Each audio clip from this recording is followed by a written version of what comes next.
Hello everyone, అందరికీ నమస్తే అండి. Welcome to Lucky's kitchen. ఈరోజు మన వీడియోలో అయితే బోండా రెసిపీని అయితే షేర్ చేసుకుంటున్నాను. అందుకు నేను 3 కప్పుల మైదా పిండిని తీసుకున్నాను. 1/2 కప్పు పెరుగుని యాడ్ చేసుకోవాలి.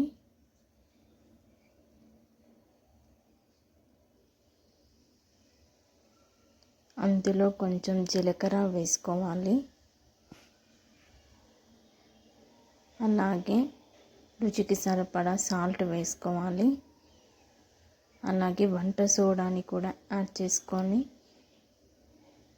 మంచిగా కలుపుకోవాలి. వాటర్ని యాడ్ చేసి కలుపుతూ మంచిగా కలపాలి.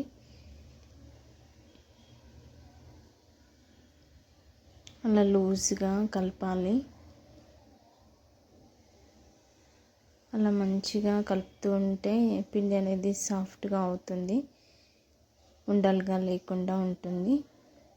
మంచిగా కలుపుకొని ఒక 2 అవర్స్ అయితే పక్కన ఉంచాలి. 2 అవర్స్ తర్వాత పిండి అయితే మంచిగా రెడీ అవుతుంది. ఇప్పుడు ఒక కడాయి పెట్టుకొని అందులో డీప్ ఫ్రైకి సరిపడా ఆయిల్ అయితే పోసుకోవాలి. పిండి మంచిగా నానిపోయింది కదా,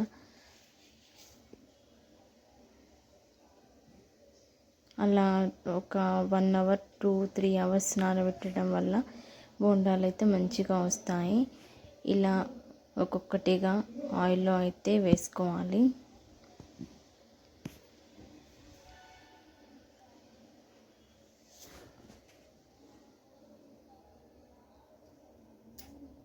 వేసుకొని ఒక సైడ్ ఫ్రై అయిన తర్వాత తిప్పి ఇంకొక సైడ్ వేసి ఫ్రై చేసుకోవాలి. ఆయిల్లో మీడియం ఫ్లేమ్లో పెట్టుకొని డీప్ ఫ్రై చేసుకోవాలి. ఇలా గోల్డెన్ కలర్లో వచ్చే వరకు ఫ్రై చేసుకోవాలి. ఆయిల్లో డీప్ ఫ్రై చేయాలి.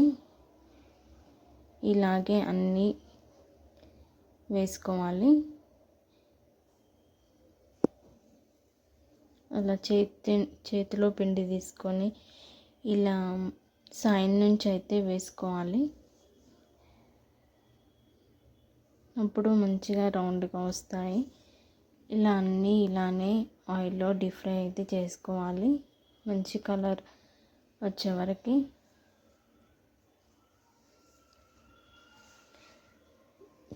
ఈ రెసిపీని అయితే ఈజీగా చేసుకోవచ్చు అండ్ టేస్టీగా ఉంటుంది. పిల్లలు చాలా ఇష్టపడతారు కదా, టిఫిన్లోకి మంచిగా చేసుకోవచ్చు ఈజీగా. నా రెసిపీ నచ్చినట్లయితే లైక్ చేయండి, కామెంట్ చేయండి and subscribe my channel. Thank you all.